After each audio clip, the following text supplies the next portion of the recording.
You know what? I thought we got off to a decent start, and it was a funky first half. Thought we were in good shape, and then the foul barrage started, and I think it took both teams out of rhythm, to be honest. And I think they had 4 quick fouls to start the game, little ticky tack, and then we got banged with like 7 or 8 fouls in the next 6 minutes.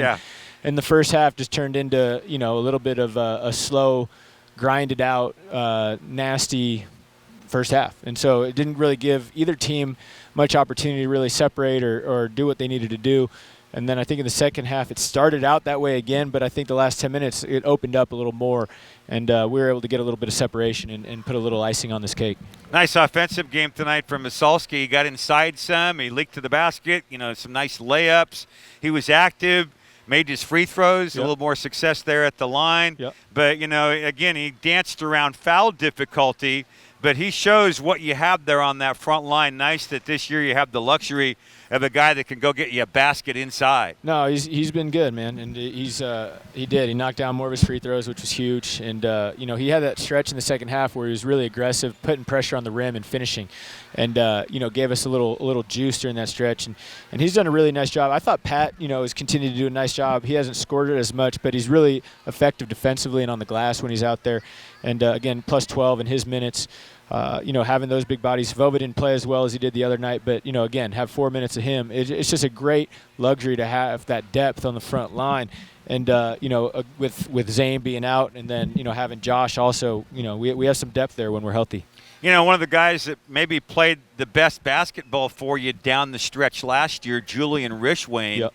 And, Stefanini was struggling to find his shot tonight, and Rishwain wasn't struggling to find his shot. He came off the bench, and you could tell he was feeling it because he had a couple one-dribble step backs, one in transition. When you feel that ball going through the bottom of the net, you want it in your hands, don't you? Yeah, no, and Julian provides that for us. I think he's a guy that can score it at any time, in any place on the floor. And he doesn't need to be a system scorer. He's a guy that can kind of go find a bucket, and that's good to have when you have a night like tonight when you're struggling to kind of get stuff, and they're taking us out of what we wanted to do.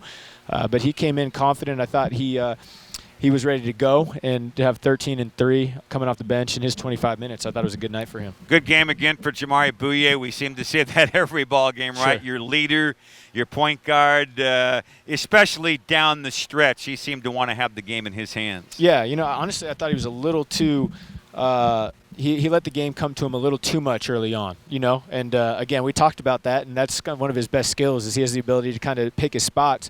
But in a night like tonight where there wasn't a lot of energy in the gym and we needed a little more spark, I wanted him to be a little more aggressive. But, once again, 19 and 5 with 6 assists, 1 steal, 2 blocks. I mean, the guy does it all, and he's continued to be the leader of our team and taking us to this 4-0 start. Tell us about Nevada, the Wolfpack. You played them a year ago up in Reno, so there'll be some of the same roster. There'll obviously be some new players in the mix. What do you expect from the Wolfpack here on Thursday? You know what? They're a very similar team to what they were last year in terms of personnel, except obviously we got Meeks in the trade, and they're still waiting on their player to be named later. But, it's a good team, one that had a lot of success towards the end of last year. They started playing their best ball at the end of the year.